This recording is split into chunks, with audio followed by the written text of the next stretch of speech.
అన్నాడు. చెప్తూ కారే రాజుల్ రాజ్యముల్ కలుగవే గర్వోన్నతిం పొందరే వారేరి సిరి మూట గట్టుకుని పోవం జాలరే భూమిపై పేరం గలదే సిబి ప్రముఖులం ప్రీతిం యశక్కాములై ఈరే కోర్కెలు వారలన్ మరచరే ఇక్కాలమన్ భార్గవా. ఈ ప్రపంచంలో ఎంతో మంది రాజులు వచ్చారు, కానీ వచ్చిన వారందరూ కూడా తాముదే భూమిపతులు అనుకొని ఎంతో మంది వచ్చారు. ఒక్కరు ఇంత భూమి ఎత్తుకోబోయారా? ఇంత భూమన్నా ఎవరైనా చెప్పండి, ఎవ్వరూ ఎత్తుకోబాలా. శిబి చక్రవర్తి వంటి పుణ్యాత్ములైన పురుషులు కదా, దాన ధర్మములు చేసిన వాళ్ళు పేరెన్నికైన కలరు. శిబి చక్రవర్తి చేజర్లలో దానం చేశాడు, ఆయన మాంసాన్ని కోసించాడు, తొడ వాళ్ళు కదా అన్నాడు. అందుకే అలెగ్జాండర్ చక్రవర్తి వెళ్ళిపోయేటప్పుడు కూడా ఒక మాట చెప్పాడండి, నేను మరణించిన తర్వాత నా శవపేటికి 2 కన్నములు పెట్టి నా 2 చేతులు బయట పెట్టండి. ప్రపంచ విజేత అలెగ్జాండర్ భూస్థాపితం చేయబడిన తర్వాత శిలాఫలకం మీద ఒక మాట రాయండి. ఏం రాస్తారో తెలుసా? Alexander the great came in to this world with empty hands, became the world convener for some time and left this world with empty hands అని రాసేయండి అని చెప్పేశాడండి.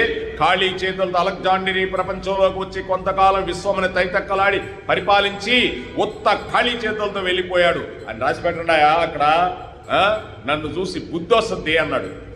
లక్షల కోట్లు వేల కోట్లకు సంపాదించుకునే వాళ్ళకి రాబోయే రోజుల్లో బుద్ధి వస్తుందని ఆ రోజే చెప్పాడు ఆయన. కాబట్టి రాజ్యాలు ఉంటాయి, ఏముంటాయి అని చెప్తూ ఆయన నేను దానం చేసేస్తానన్నాడు బలి చక్రవర్తి వామనుడికి. పట్టండి స్వామి అన్నాడు, దానం చేసేశాడు.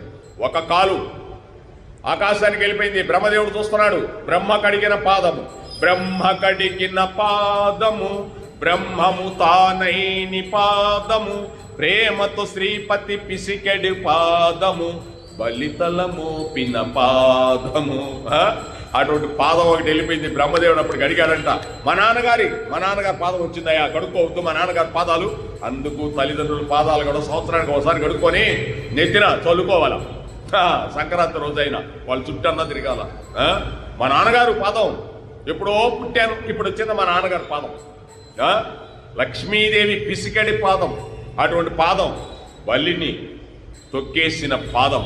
అటువంటి బలి రూపంలో బలిని స్వామి పాతాళలోకానికి తొక్కేశాడు. సుతల లోకంలో ఉన్నాడు బలి. ఆయనకి ఇంద్ర పదవి నెక్స్ట్ ఆ యొక్క మనువు వచ్చినప్పుడు ఇంద్ర పదవి ఇస్తాడండి. తర్వాత చాలా స్టోరీ జరిగింది ఆయనది. సావర్ణ మను వేలన ఈయన దేవేంద్ర పదవి వస్తుంది. ఇప్పుడు మనువు పేరు మనకి సావర్ణ మను వస్తాడు. ఆయన వచ్చినప్పుడు దేవేంద్ర పదవి ఇస్తాడు. అంతవరకు సుతల లోకంలో ఉంటాడు ఆయన. ఇప్పుడు సుతల లోకం ఉంది కింద. అది భగవంతుడు అంటే చూడండి. అందుకోసం